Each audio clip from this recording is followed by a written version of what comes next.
trying to put together the thoughts about where my style of working came from. And I think part of it came from one of the things that defines it, I guess, is being particularly close to people.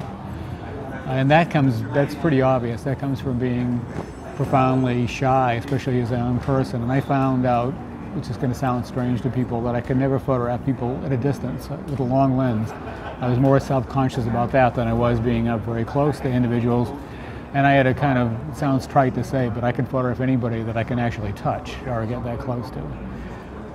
Even people that I don't like. Somehow being in close makes it, if you don't like them, you can really do a job on them at a close angle. The angle, the actual visual elements of the style, the wide lenses, I think were probably maybe influenced by film. I grew up in a world of movies.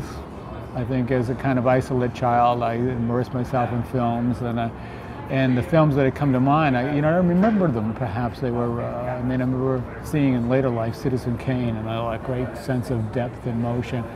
Being in love with black and white movies to this day move me. As a matter of fact, the color just went out on the TV, and it's back to black and white, and it doesn't look so bad.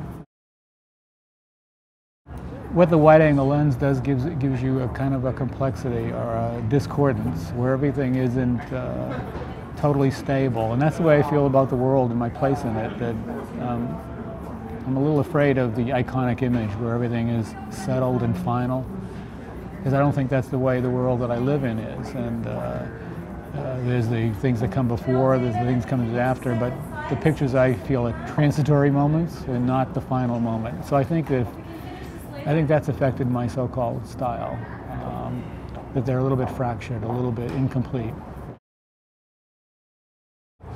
People hired me initially, this shocked me, because they saw the drug work, and they wanted someone with an attitude, quote, an attitude.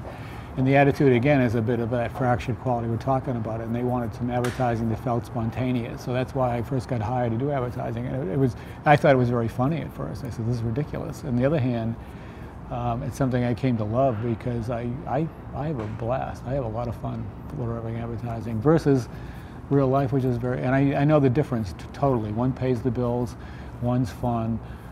I go out in the world, and it's very serious. So in some ways, it's a relief, and a joyful relief. I almost think that the best thing you can do is don't listen to anyone. Find out the few mentors, the people that you look at their work and it just kills you. I remember seeing Robert Frank the first time, and his work just killed me. I remember seeing some of Gene Smith, the Minamata, at a very early age, and I said, God, how do they do this? Why do they do this? I remember seeing Minor White's nudes in his class, and I says, they just made me, emotionally unsettled me, and so I went on my own way, and there were people who would have told me to do things differently. I went on my own way, I found my own way, and I'm still trying, and that's what I mean. It sounds presumptuous to say don't listen to people. You listen to them, get their critique, but then you've got to find out who you are, and once you find out who you are, you stay with it.